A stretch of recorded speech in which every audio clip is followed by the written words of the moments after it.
नमस्कार दोस्तों, के कोचिंग सेंटर में आप सभी का स्वागत है। मैं हूं कैलाश कुमार और आज आप लोगों के लिए क्लास 9 के भूगोल से चैप्टर नंबर 3, चैप्टर का नाम है अपवाह का एमसीक्यू क्वेश्चन साथ में थ्योरी लेके आया हूं।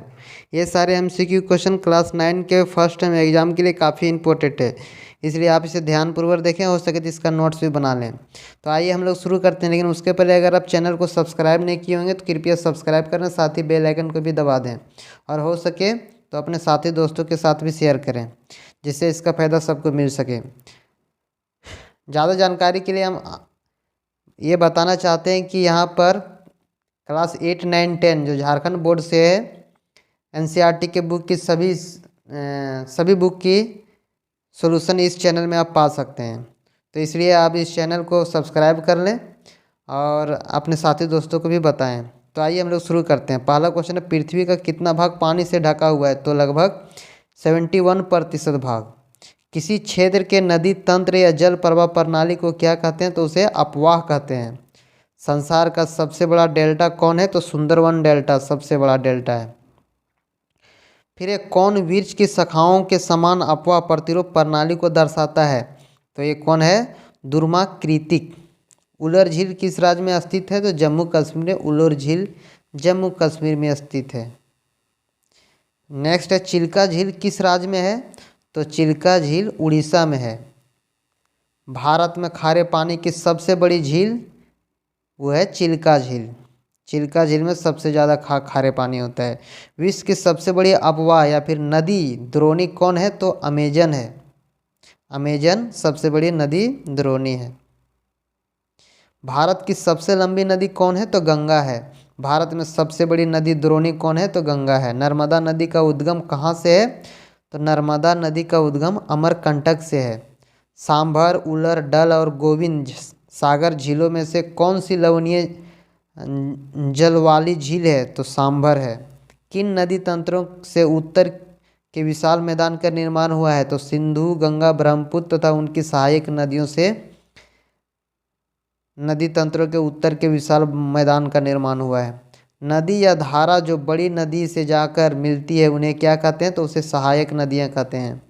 प्रायद्वीपीय भारत की सबसे बड़ी नदी कौन है? तो गोदावरी है।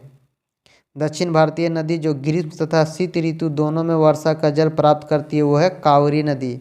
कौन सी नदी भ्रंश घाटी से होकर बहती है? तो तापी नदी।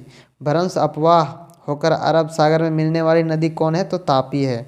मध्य प्रदेश के बैतूल जिले से उत्पन्न होकर पश्चिम की ओर बहने वाली नदी कौन है? तो तापी है। सिंधु नदी की किस सहायक नदी का उद्गम हिमाचल प्रदेश में है? तो ब्यास नदी है। ब्यास कुंड से उत्पन्न होने वाली नदी कौन है? तो ब्यास है। राहतांग दर्रा के पास किस नदी का स्रोत है? तो ब्यास है। लद्दाख, गिलगित तथा पाकिस्तान से बहने वाली नदी कौन है? तो सिंधु नदी है। पाकिस्तान में चेनाब से मिलने वाली नदी कौन है? तो झेलम है। कौन नदी बिहार का शोक के नाम से जाना जाता है? तो कोसी नदी को बिहार का शोक बोला जाता है। भारतीय मरुस्थल की एक महत्वपूर्ण नदी कौन है? तो लूनी है। किन नदियों से इंदिरा गांधी नहर निकली है? तो ब्यास और सतलज और रावी, ये 3 नदियों से इंदिरा गांधी नहर निकली हुई है। नागार्जुन सागर नदी परियोजना किस नदी पर है? तो कृष्णा नदी पर है। तिब्बत में ब्रह्मपुत्र को क्या कहा जाता है? तो सांगपो कहा जाता है। पृथ्वी में कितना भाग पानी से ढका है? तो 71% भाग पानी से ढका हुआ है। जिन नदियों में पूरे वर्ष जल का प्रवाह रहता है उसे क्या कहते हैं? तो उसे बारहमासी नदी कहते हैं, बरमसिया नदी। भारत में सबसे बड़ी नदी द्रोणी कौन है? तो गंगा है। तिब्बत में मानसरोवर झील के पास कौन सी नदी निकलती है? तो सिंधु नदी निकलती है। कहाँ से निकली नदियाँ बारहमासी होती है? तो हिमालय से निकली नदियाँ बारहमासी होती है। गंगा का उद्गम स्थल कहाँ है? तो गंगा का उद्गम स्थल गंगोत्री हिमानी है। कौन सी मुख्य शीर्ष नदियाँ मिलकर गंगा नदी का निर्माण करती है? तो अलकनंदा और भागीरथी। अलकनंदा भागीरथी से कहाँ मिलती है? तो दोनों देवप्रयाग उत्तराखंड में मिलता है। गंगा यमुना का संगम कहाँ होता है? तो प्रयाग में, इलाहाबाद में। ब्रह्मपुत्र नदी को तिब्बत में कहाँ क्या कहते हैं? तो सांगपो कहते हैं। ब्रह्मपुत्र नदी को तिब्बत में सांगपो कहा जाता है। उलर, डल, नैनीताल, चिल्का, सांभर, पुटिकला आदि किस प्रकार के झील है? तो प्राकृतिक झील है। गोविंद सागर, राणा सागर, नागार्जुन सागर, हीराकुंड आदि किस प्रकार के झील है? तो कृत्रिम झील है। ये सब मानव द्वारा बनाया गया है। प्राकृतिक झील मतलब जो प्रकृति से प्रदत्त है। नदी नर्मदा नदी कहाँ से निकलती है? तो अमरकंटक से निकलती है। तापी नदी किस सागर में जाकर गिरती है? तो अरब सागर में। भारत की सबसे बड़ा जलप्रपात है कौन? जोग गरसप्पा जलप्रपात। नागार्जुन सागर नदी परियोजना किस नदी पर है? तो कृष्णा नदी पर है। सिंधु जल समझौता किन दो देशों में हुआ है? तो भारत और पाकिस्तान के बीच हुआ है सिंधु जल समझौता। अब आइए इसका हम लोग कुछ MCQ क्वेश्चन जानते हैं। नर्मदा नदी का उद्गम कहाँ से है? ऑप्शन है सतपुड़ा, अमरकंटक, ब्रह्मगिरी या फिर पश्चिम घाट के ढाल। तो इसका सही ऑप्शन है अमरकंटक। निम्नलिखित में कौन सी नदी प्रायद्वीपीय भारत की सबसे बड़ी नदी है? ऑप्शन है नर्मदा, गोदावरी, कृष्णा या फिर महानदी। तो कौन है? गोदावरी है। निम्नलिखित नदियों में से कौन सी नदी भ्रंश घाटी से होकर बहती है? ऑप्शन है दामोदर, कृष्णा, तुंगभद्रा या फिर तापी। तो सही ऑप्शन है तापी। निम्नलिखित में से कौन सा वृक्ष की शाखाओं का समान अपवाह प्रतिरूप प्रणाली को दर्शाता है? ऑप्शन है अरीय, केंद्राभिमुख या फिर ध्रुमाकृतिक या फिर जालीनुमा। तो सही ऑप्शन है ध्रुमाकृतिक। ब्रह्मपुत्र नदी को तिब्बत में क्या कहते हैं? ऑप्शन है सांगपो, जमुना, भागीरथी या फिर कृष्णा। तो सही ऑप्शन है सांगपो कहा जाता है ब्रह्मपुत्र को तिब्बत में। भारत की सबसे लंबी नदी या फिर बड़ी नदी द्रोणी कौन है? अथवा भारत में किस नदी की अपवाह द्रोणी सबसे बड़ी है? ऑप्शन है गोदावरी, ब्रह्मपुत्र, गंगा या फिर नर्मदा। तो सही ऑप्शन है गंगा। नर्मदा का उद्गम किस राज्य से होता है? ऑप्शन है उड़ीसा, मध्य प्रदेश, कर्नाटक या फिर महाराष्ट्र। तो नर्मदा का उद्गम मध्य प्रदेश से होता है।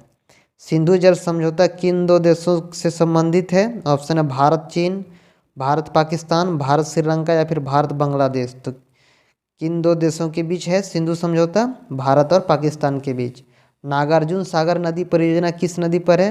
ऑप्शन है गंगा नदी, कृष्णा नदी, यमुना नदी या फिर गोदावरी नदी। तो नागार्जुन सागर नदी परियोजना कृष्णा नदी पर है। सही ऑप्शन इसका 2 है। तापी नदी किस सागर में जाकर गिरती है? ऑप्शन है अरब सागर, बंगाल की खाड़ी, हिंद महासागर या फिर इनमें से कोई नहीं। तो सही ऑप्शन है अरब सागर। तापी नदी अरब सागर में जाके गिरती है।